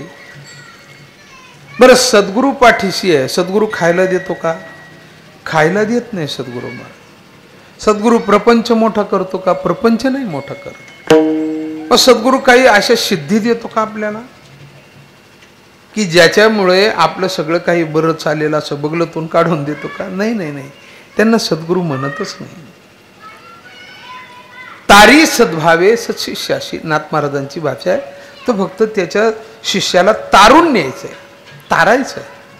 मग तू तरती म्हणजे त्याला तारून न्यायचंय. मग कसं काय तारण्याकरता काय असं? ज्ञानोबरायांची भाषा आहे, जया सद्गुरू तारू पुढे जे अनुभवाचे कासे गाडे. काय वर्णन केलंय महाराज. सद्गुरूला अनुभव आहे, त्याला अनुभव कुठून आला बरं? सद्गुरूला अनुभव कुठून आला? तुम्हाला सांगू, या सगळ्यांचा अनुभव एकाच्याच पायाजवळ जाऊन थांबतो. त्याला म्हणतात भगवान शंकर. हे सगळ्या जगाचे कोण आहेत? गुरु आहेत. गुरु आहेत. आदिनाथ गुरु सकळ सिद्धाचा मचिंद्र तयाच. म्हणून आपल्याला जे गुरु शिकवतात ना, आपला कोणीही गुरु असू द्या, कोणाचाही असू द्या महाराज, प्रत्येकामध्ये आपल्याला महादेवाचं दर्शन झालं पाहिजे तर आपली गुरु सेवा आहे. नाही तर उगाच आपलं ते, आता मला त्याच्यावरती बोलायचं नाही. मग जर निवृत्तीनाथांना ज्ञानेश्वर महाराज सेवा करत असताना काय पाहतात? मी दोन्ही गोष्टी सांगितल्या. तुकोबरांची भाषा तर आहे, शिष्याची जो नेगे सेवण माणी, देवासारखं शिष्याला मानलं पाहिजे. पण ज्ञानोबराय तर म्हणतात माझे गुरु म्हणजे साक्षात कोण आहे? भगवान शंकर आहे. महाराज काय वर्णन केलं माऊलींनी. प्रभू तुम्ही महेशाची मूर्ती, मी दुबळा अर्चितसे भक्ती, बोल जरी गंगावती स्वीकाराल की. काय काय एक एक भाषा केली महाराज. प्रभू तुम्ही महेशाची मूर्ती. निवृत्तीनाथाला म्हणजे आपल्या सद्गुरूला आपण काय मानावं हे सुद्धा कळलं पाहिजे. ज्ञानोबरायांची लेनता आहे, ज्ञानोबरायांची नम्रता आहे. ज्ञानोबराय म्हणतात प्रभू म्हणजे सद्गुरू तुम्ही महेशाची मूर्ती, तुम्ही साक्षात भगवान परमात्मा महादेव आहात. आणि महादेवाला काय चालतं? नाही, गंगावती तुमच्याकडे आहे का? निरगुडी. काही नाही मिळलं ना, म्हटले नाही बेल मिळला, नाही काही मिळलं तर निरगुडी द्या. निरगुडी, जसं निरगुडीने भगवान महादेव संतुष्ट होतात ना, तसं असू द्या ते करते. हा, तसं म्हटले आज माझी सेवा म्हणजे त्या निरगुडीच्या पानासारखी आहे. काय लिहिणताय ज्ञानोबराची. म्हणून आपण आपल्या सद्गुरूला किंवा आपल्या गुरुला भगवान महादेवासारखं मानलं पाहिजे. आणि एक लक्षात ठेवा, भगवान महादेव जितका भोळा आहे ना तितकं कडक आहे. वाटतं तितकं सोपं नाही आहे. पण तुम्ही जर त्याला भगवान महादेव म्हणून जर गुरुची पूजा करत असेल ना, तर गुरुची कृपा तुमच्यावरती निश्चित आहे. ज्ञानोबराय सांगतायत माझ्या पाठीशी माझे सद्गुरू आहे, म्हणून मला काहीच कमी नाही. काय कमी नाही? माझ्या सद्गुरूने मला काय सांगितलं? माझ्या सद्गुरूने पहिलं कर्म सांगितलंय, माझ्या सद्गुरूने मला भक्ती सांगितली, माझ्या सद्गुरूने मला ज्ञान सांगितलं. काय कर्म केलं पाहिजे हे कुणी सांगावं महाराज? माणसं म्हणतात आम्हाला शिकवायची गरज नाही. नाही, शिकवायची गरज आहे. कर्म अनेक प्रकारची करतात माणसं, पण कोणतं कर्म करावं हे सद्गुरूने सांगावं. ज्ञानोबरायांची भाषा आहे, म्हणून जे जे उचित अवसरे करुणी प्राप्त ते कर्म हेतुरहित आचर्यतु, हे सद्गुरूंनी सांगावं महाराज. भक्ती सांगताना सद्गुरूने सांगावी. काय इथं लोळत पडलाय तू? ओट म्हटले नाही, म्हटले तुम्ही असले का मग बरं वाटतं. अरे तुम्ही असले की बरं वाटतं म्हणजे मी असू नाही तर नसू, तुझं कायमचं बरं वाटलं पाहिजे. त्याच्याकरता माझ्याजवळ बसू नको. जे जे भेटे भूत ते ते मानी जे भगवंत, हा भक्तियोग निश्चित जाणं माझा. माझं कर्म कसं आहे, माझी भक्ती कशी आहे. आणि ज्ञानाच्या बाबतीत तर काही बोलणेच नाही महाराज. काय ज्ञानाच्या बाबतीत बोललेत तुम्ही? 12वा अध्याय बघा, 15वा अध्याय. एवढं ज्ञान तुला झालं पाहिजे. अद्वैष्टा सर्वभूताना मैत्र करू नये एवच, बस एवढं. कोणाचा द्वेष करू नको, समज तुला ज्ञान प्राप्त झालं. कोणाचाच कधी द्वेष करायचा नाही. तुला ज्ञान मिळालं हे त्या दिवशी मी जाणतो ज्या दिवशी तू द्वेष करणं थांबवशील, तर तू ज्ञानी आहे. आणि ज्या दिवशी तू द्वेष करशील ना, अजून तुला ज्ञान मिळवायचं आहे. तुला न्याय निवाडा करायला कोणी सांगितलं नाही महाराज, सद्गुरूच्या पुढं नसावं. म्हणून हे सगळं ज्या निवृत्तीनाथांनी ज्ञानोबाराला शिकवलं ना, निवृत्तीनाथ म्हणतात आता माझ्याकडं माझं कर्म आहे, माझ्याकडं माझी भक्ती आहे, माझ्याकडं माझं ज्ञान आहे, मी कुठं कशाला भीक मागू. जर भीक मागत असेल तर माझ्या सद्गुरूचा तो अपमान आहे. म्हणून ज्ञानोबाराय म्हणतात राज याची कांता काय भीक मागे, मनाची या जोगे सिद्धी पावे. राजाची बायको आहे, राजाची बायको, आणि ती जर भीक मागायला लागली तर लोक कोणाला, तिला नाव ठेवतील का राजाला नाव ठेवतील? राजाला नाव ठेवतील ना. राजाची जाऊ दे, आपली बायको जर भीक मागायला लागली इकडं तिकडं तर लोक कोणाला नाव ठेवतील? आपल्याला. तुकोबरायांची भाषा आहे, तुका म्हणे नग्न भाज तरी ते लाज स्वामीशी. मग ती लाज कोणाला वाटली पाहिजे? आपल्याला वाटली पाहिजे. आपण का हात पसराव? आपण कोणाचे आहोत? ज्ञानोबारांनी विचारलं तुम्ही कोणाचे? आपल्याला विचारलं आपण कोणाचे? काय सांगतो? ज्ञानेश्वर महाराजांना सहज विचारलं ज्ञानोबराय तुम्ही कोणाचे? ज्ञानोबरायांनी उत्तर गोड दिलं, ज्ञानदेव म्हणे गुरुचा मी दास, नेने साधनास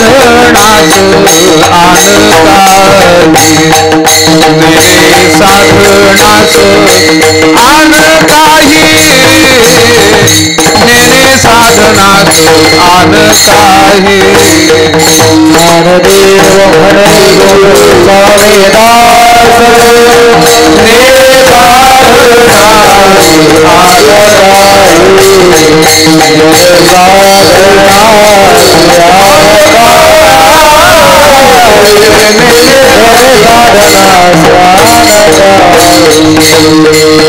ज्ञानदेव म्हणे गुरुचा मी दास, नेने साधनास आन काही.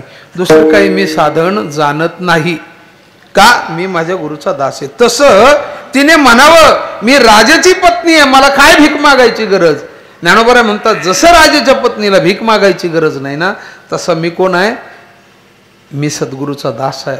माझ्या पाठीमागे जसा राजा उभा आहे ना, तसाच ज्ञानोबराय म्हणतात माझ्या पाठीमागे माझा सद्गुरू उभा आहे.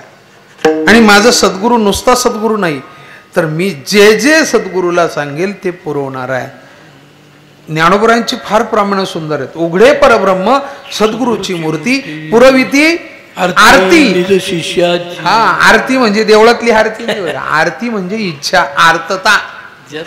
पुरविती आरती, आपल्या मनातली इच्छा पूर्ण करणारी. आणि मनातली जी इच्छा पूर्ण करतो ना त्याला कल्पतरू असं म्हणतात. कल्पतरू खाली फळे येती मागितली, तुम्ही काय मागा ते देतायत सद्गुरू. कल्पतरुत बोटी जो कोणी बसला, कल्पतरुत बोटी जो कोणी बसला,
कल्पतरू तळवटी जो कोणी बैसाला, काय वानू, वाणी पाठभेद आहे. वानू खरा वानू शब्द आहे बरं. आपण काय वर्णन करायचं त्याचं? मला कल्पतरू खाली बसलाय, आपण त्याचं काय वर्णन करावं? त्याच्या पाठीची कल्पतरू आहे, त्याला पाहिजे ते तिथं मिळणार आहे.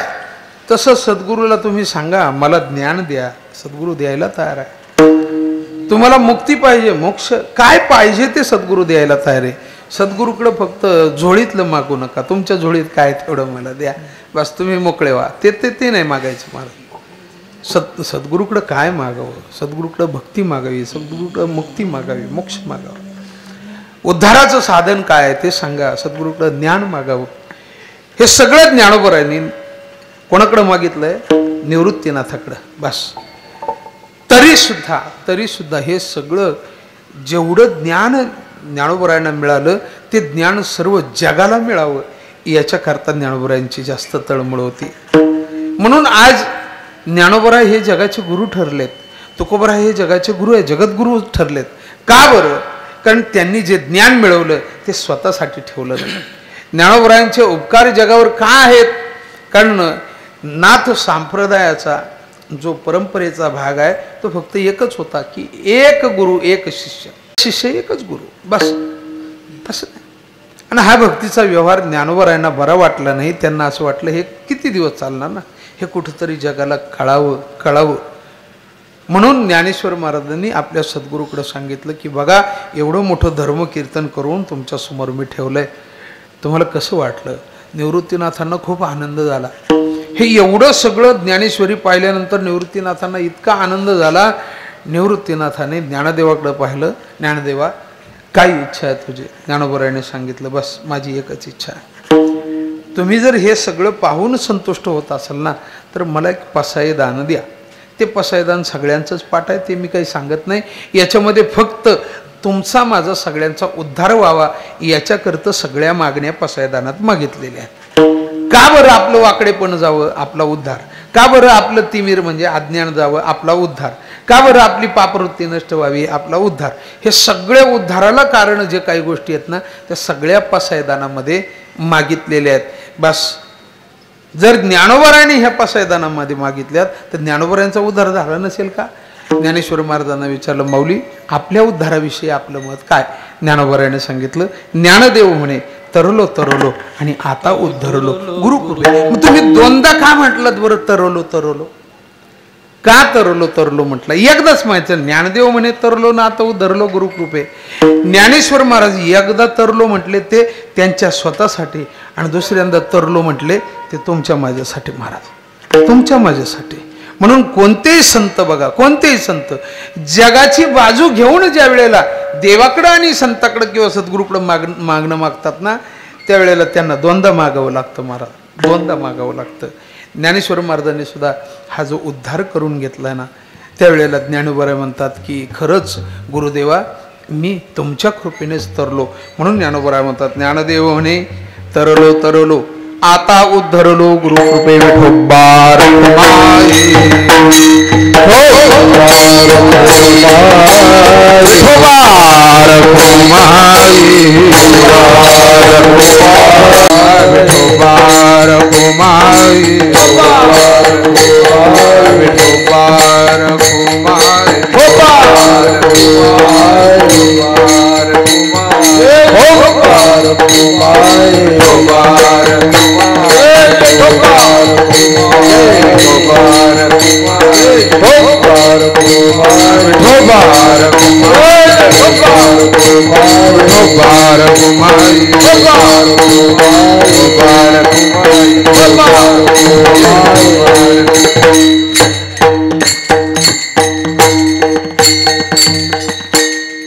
भगवान दत्तात्रयांच्या जन्मोत्सवाची आपल्याला कथा पाहायची आहे, ऐकायची आहे.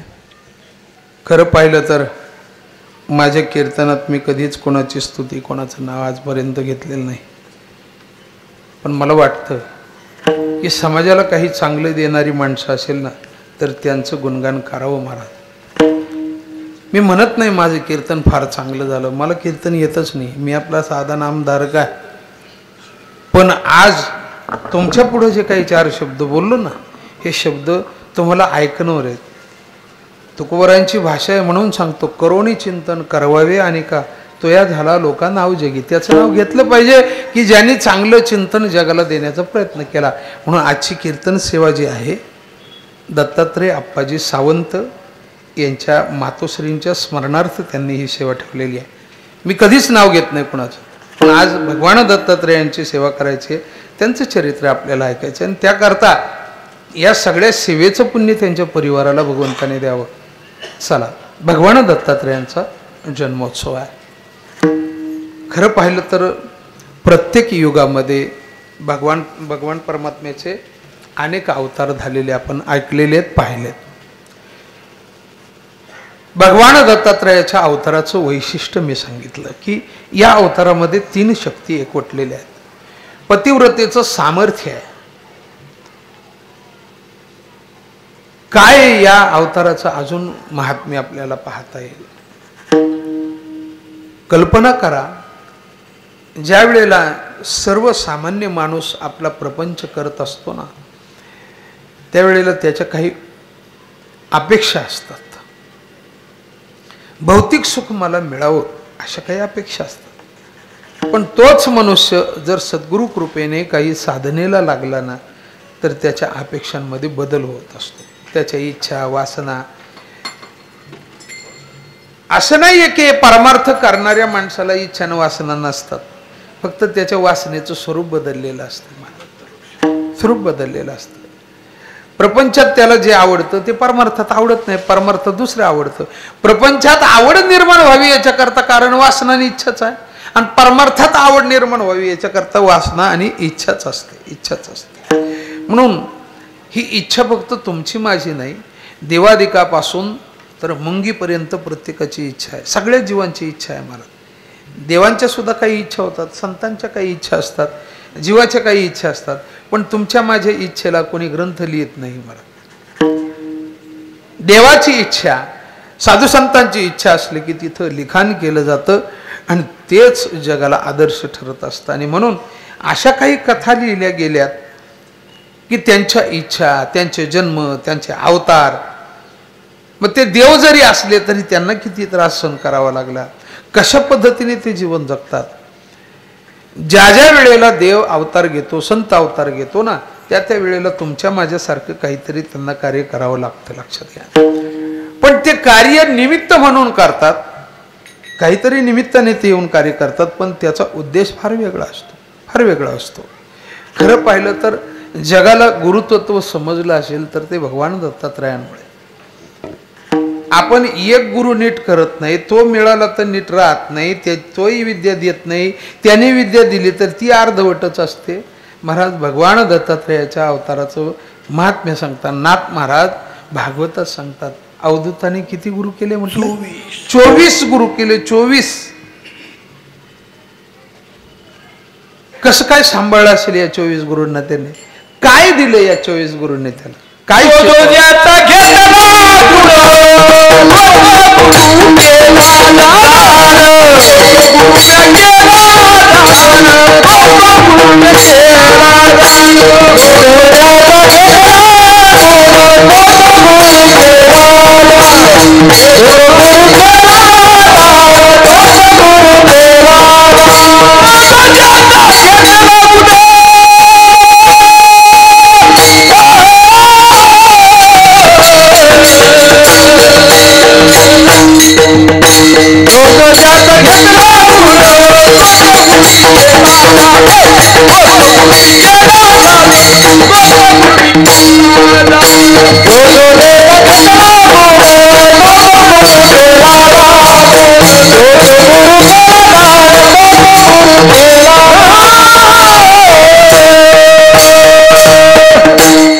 यातून काय शिकवलंय? भगवान दत्तात्रयांनी आपल्याला हे शिकवलंय की तुम्ही कोणा एकावर विसंबून राहू नका. जे जे आपल्याला भेटेल ना त्याच्याकडून काही ना काहीतरी गुण घेत चला, बरं का, घेत चला. आजच्या कीर्तनातून काय घ्यायचं हे मी कशाला सांगू, तुम्ही ठरवायचं ना आपण काय घ्यायचं.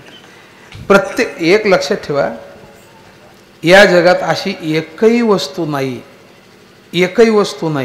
की जिच्यात सगळे गुण आहेत, आणि अशी एकही वस्तू नाही की जिच्यात एकही अवगुण नाही. प्रत्येकात आहे बरं, प्रत्येकात गुण आणि अवगुण. पण काहींचे गुण त्यांचे पवित्रतेला, त्यांचे मूल्य ठरवायला कारणीभूत ठरलेत महाराज.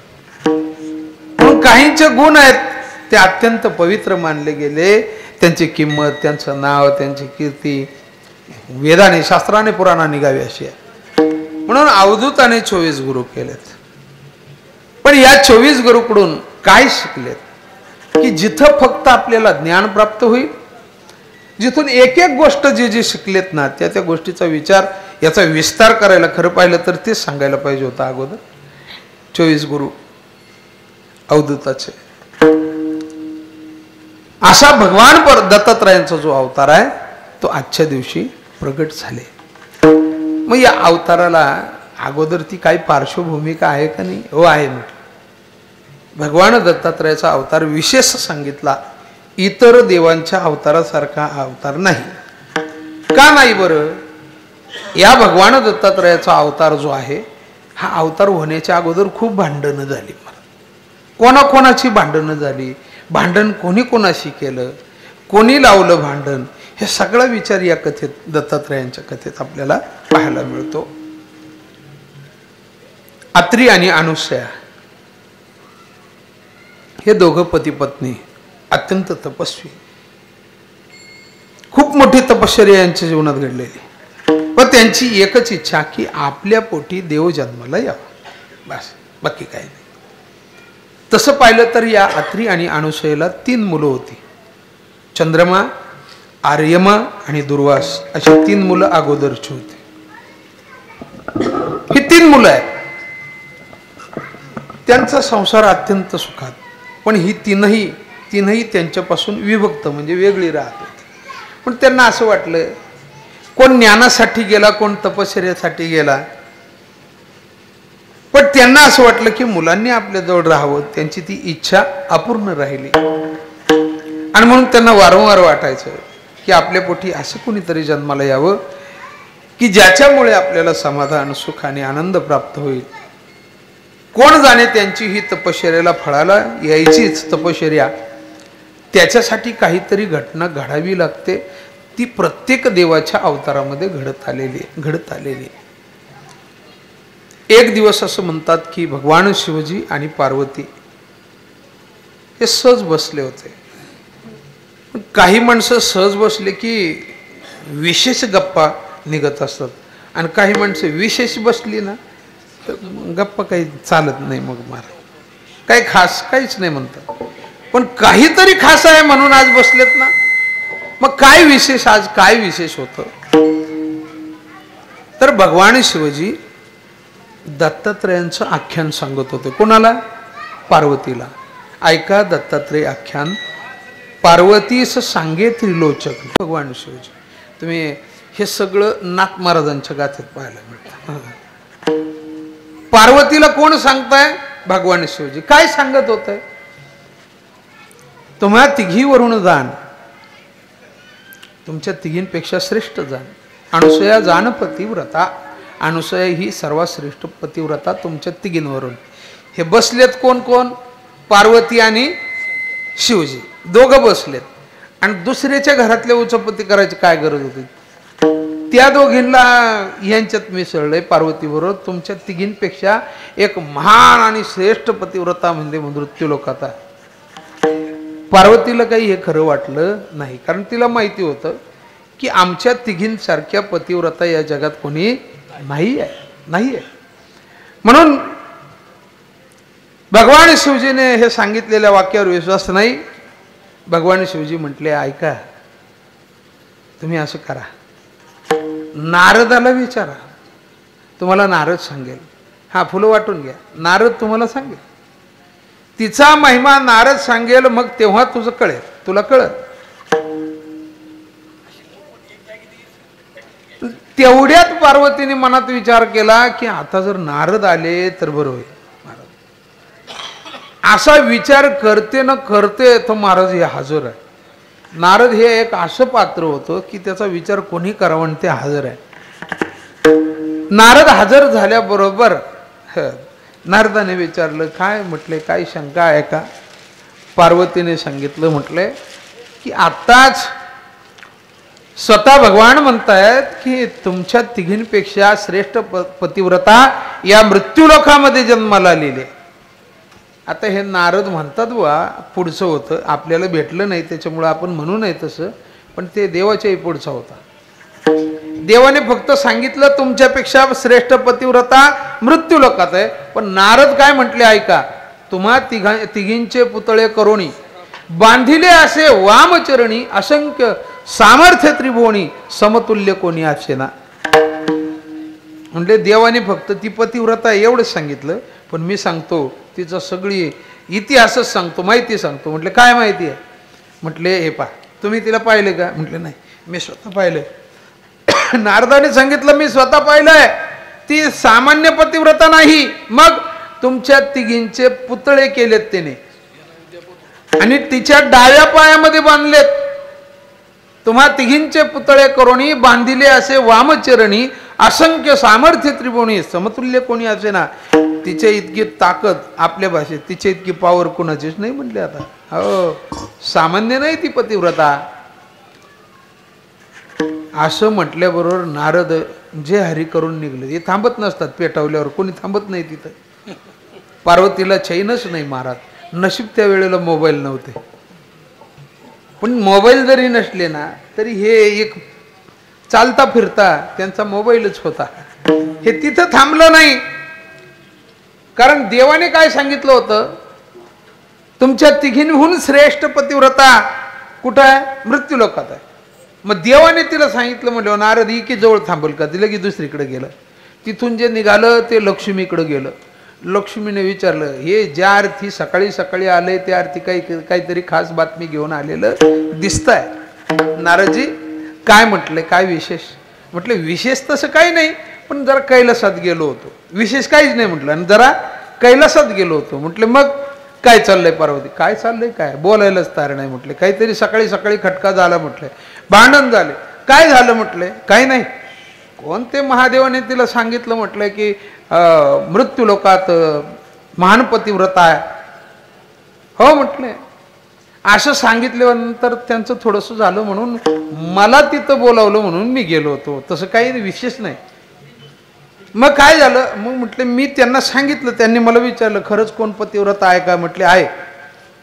मग कोण पतिव्रता आहे? म्हटले अनुसया नावाची एक महान पतिव्रता आहे, अत्रीची ती पत्नी आहे, आणि ती फार मोठी तपश्चर्या करते. म्हटले फार मोठी तपश्चर्या काय काय करते? खरं पाहिलं तर अनुसयेचं चरित्र स्वतंत्र वाचायला पाहिजे महाराज. शांडिल्यचा मेलेला पती तिने जिवंत केला. काय सामर्थ्य असेल पतिव्रतेचं. नारदजी लक्ष्मीला म्हटले हे बघ लक्ष्मी, म्हटले तुमच्या तिघींचे पुतळे तिने डाव्या पायात बांधलेले आहेत, मला एवढंच सांगायचं. तिथून सावित्रीकडे गेलं, ब्रह्मदेवाच्या दरबारामध्ये सांगितलं, सावित्री मी आत्ताच आलो म्हटलंय लक्ष्मीकडं. काय विशेष? त्यांनी तीच बातमी तिथं सांगितली. तिघींना भयानक राग आला. आपण देवांच्या बायका असून आपल्यापेक्षा श्रेष्ठ पतिव्रता जर इथं आहे मृत्यूलोकात, तर एवढं तिचं काय पतिव्रता आहे? काय करते ती? काय करते? नारदाला परत पाचारण केलं. म्हटले हे पहा, हे खरं आहे तुम्ही सांगताय? नारदाने सांगितलं मी जे सांगतो ते खरंच असतंय. मग काय करायला पाहिजे? आमचं नाव कमी होईल ना, आमचं पातिव्रत्य कमी होईल. मग तुम्ही काय करा? तुम्ही एक गोष्ट करा, तिचं पातिव्रत्य कसं भंग होईल हा उपाय तुम्ही सांगा. नारद म्हणे उपाय एक. नारदाने लगेच उपाय सांगितलं. तेथे पाठवा वैकुंठ नायक, नग्न भोजन मागावया देख. म्हटले तिला असं करा, तुम्ही तुमचे पती तिच्याकडे पाठवा आणि नग्न अवस्थेत भोजन द्यायला सांगा. बस एवढं काम करा. त्याने ती छळेल, तिचा छळ होईल, पातिव्रत्याचा भंग होईल, आणि तुमचं पातिव्रत्य अबाधित राहील, तिचं पातिव्रत्य भंग होईल. या तिघीही असं म्हणतात की रुसून बसल्या. रुसून बसल्या म्हणजे त्यावेळेला त्या काळात होतं म्हणतात, आपल्या आता अलीकडं नाही. आता सगळं आहे, हॉल आहे, किचन आहे, बेडरूम आहे, टॉयलेट बाथरूम आहे, देवघर पण असतंय बऱ्यापैकी. पण एक जागा अजून पाहिजे घरामध्ये. बायको रुसल्यानंतर बसण्याची जागा आहे. त्याला रामायणामध्ये कोपगृह असं म्हटलेलं आहे. कोप म्हणजे खूप रागावल्यानंतर तिथं रुसून बसण्याची जागा असते. तसं ह्या तिघी कोपगृहात जाऊन बसल्या.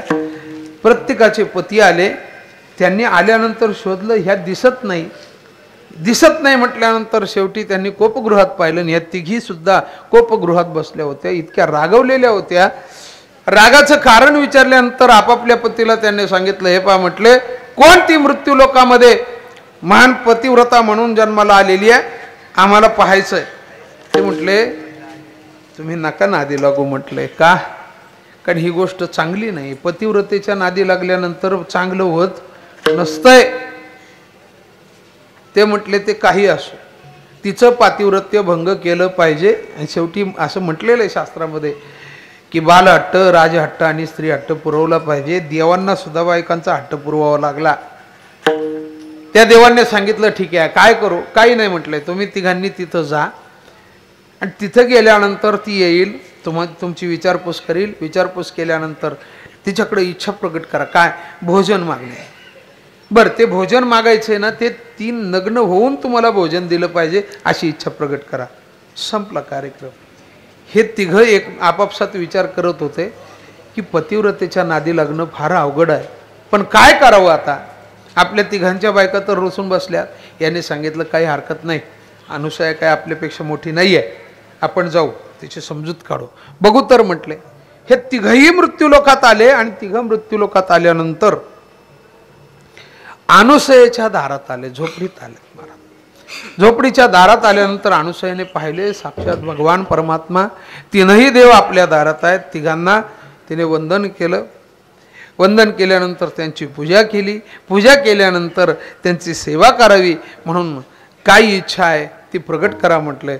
देवांनी इच्छा सांगितली, अनुसय, आम्हाला फक्त नग्न अवस्थेत भोजन वाढा, बाकी काहीच नको, काहीच नको.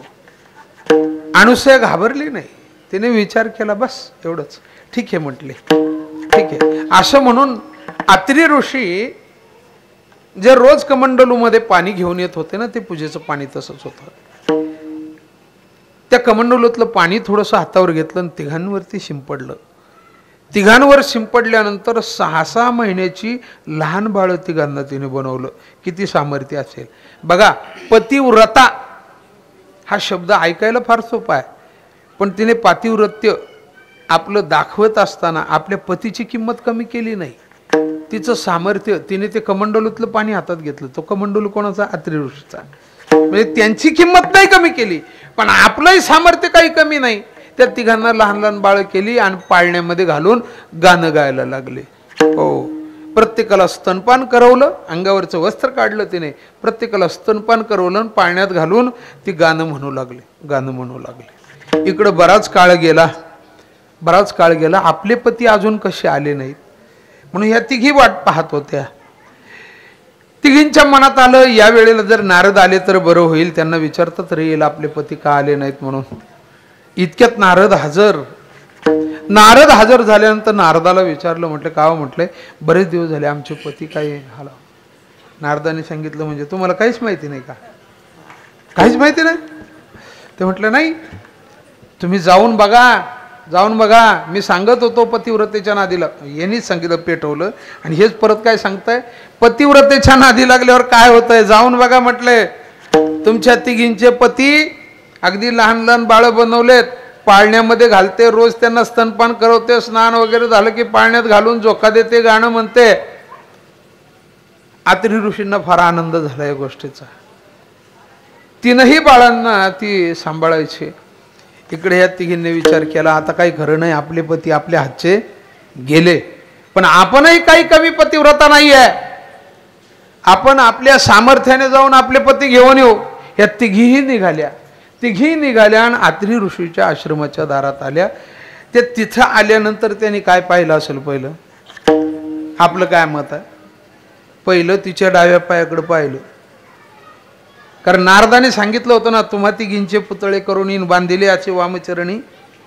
डाव्या पायाकडे पाहिल्यानंतर खरंच 3 छोट्या बावल्या अशा लाकडाच्या दिसल्या तिच्या पायात, डाव्या पायात बांधलेल्या. ह्या तिघी हादरल्याच. या तिघींना तिने वंदन केलं, पण यांनी तिचा नमस्कार स्वीकारला नाही, वंदन स्वीकारलं नाही. म्हटले, आमचे पती कुठं आहेत, पहिले आणून दे.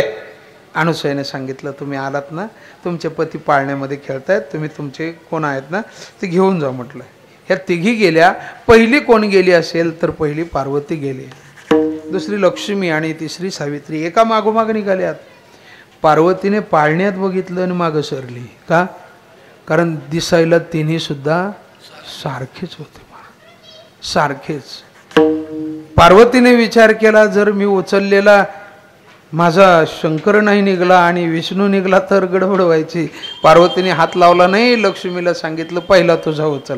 म्हणजे तू पुढं कशाला गेलती? नाही म्हटले, असंच गेले बघायला, पण तू तुमचा पहिला घ्या. लक्ष्मीने पाहिल्यानंतर लक्ष्मीने पाहिलं आणि मागं सरली. तिने हाच विचार केला, आपला उचलायला गेले आणि जर भलतंच हातात आलं तर तिने नाही उचलला. शेवटी सावित्री गेली आणि आपल्या पातिव्रतेच्या सामर्थ्याने प्रयत्न केला, पण तिघींनाही तिघींचे पती ओळखता आले नाही ओळखता आले. शेवटी अनुसयेला त्यांनी हात जोडले आणि अनुसयेला सांगितलं, अनुसय बस, आम्ही हारलो, आम्ही तुला शरण आलो. या जगामध्ये तुझ्यासारखी पतिव्रता या जगात दुसरी कोणी नाही. बस आम्हाला क्षमा कर, आमचे पती आम्हाला दे. मला परत त्या अनुसयेने ते कमंडलोतलं पाणी घेतलं, त्या तिघांवरती शिंपडलं आणि ती तीनही देव पूर्ववत झाले. म्हटले कसं दिसतंय आता? म्हटलं आता बरं दिसतंय, पण आम्हाला बरं वाटत नाही ना. का? कारण आजपर्यंत आम्ही त्यांना पाळण्यात घालून गायन केलं, त्यांना अन्न दिलंय, त्यांची सेवा केली, आज आम्हाला वाईट वाटतंय. मग तिघांनीही अनुसयेला वर मागायला सांगितलं. अनुसयेने सांगितलं, पहा तुम्ही तिघही माझ्या घरी राहिलात, मला खूप समाधान वाटलं, पण आता आमची मुलं सुद्धा आमच्यापासून दूर गेलेली आहेत, ती विद्याग्रहणाकरता गेलेत, पण आता तुम्ही आम्हाला सोडून जाऊ नका. म्हणून भगवान परमात्म्याने अर्थात भगवान विष्णू, भगवान शिवजी आणि ब्रह्मदेवाने तिला वचन दिलं की लवकरच आम्ही तुझ्या घरी येऊ. असं म्हटल्यानंतर तिला आनंद झाला आणि पुढं त्यांचा अवतार कसा प्रकट झाला नाथ महाराज ते वर्णन करतात. कशा पद्धतीने ते अवतारलेत. नाथ महाराज म्हणतात की विश्व तारण्याकरता त्यांनी अवतार धरलेला आहे. आणि तो अवतार धरला, तो काळ जो होता ना, तो मार्गशीर्ष महिन्यातली पौर्णिमा तिथी होती आणि गुरुवार होता. आज कोणवार आहे? बुधवार आहे. उद्या पौर्णिमा आणि गुरुवार होता. आणि सायंकाळची वेळ म्हणजे सूर्य अस्तमानाला जातानाची वेळ. सूर्य मावळतीला गेला की भगवान दत्तात्रयांचा जन्म झाला. अशा पद्धतीचं वर्णन नाथ महाराजांनी केलंय. सर्वांना फुलं मिळालेली आहे, अभंग होईल, फुलं उधळली जाईल आणि मग कीर्तन संपेल. हरी धरी अवतार विश्वतारामया, अवतार विश्वतारामया, हरी अवतार विश्वतारामया, अवतार विश्वतारामया, अनुसया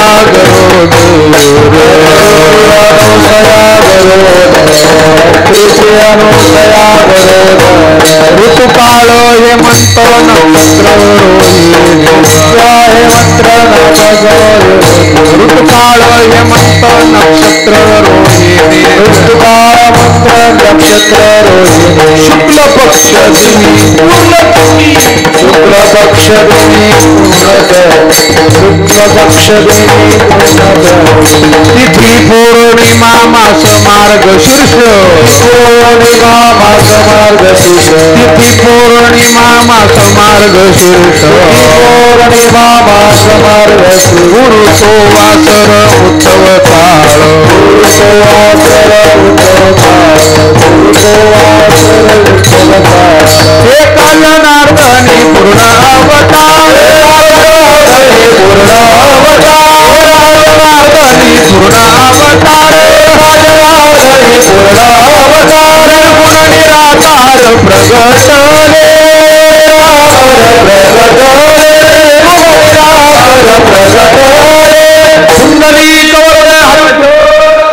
ज्ञानदेव पंढरीनाथ भगवान की जय. माऊली ज्ञानेश्वर महाराज, गुरु संत तुकाराम महाराज, अवधूत चिंतन श्री गुरुदेव.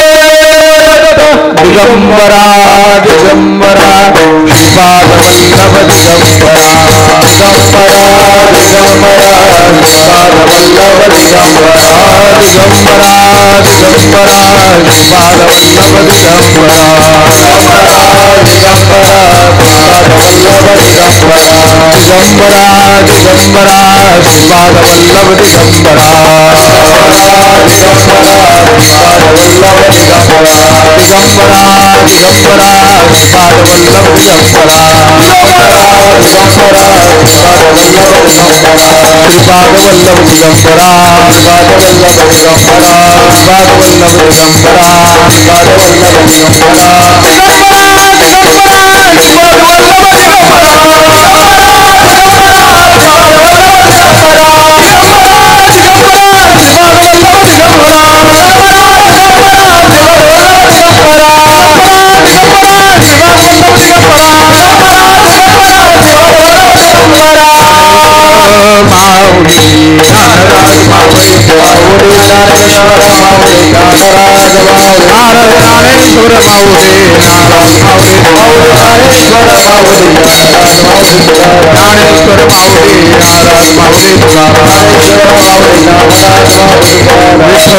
जय जय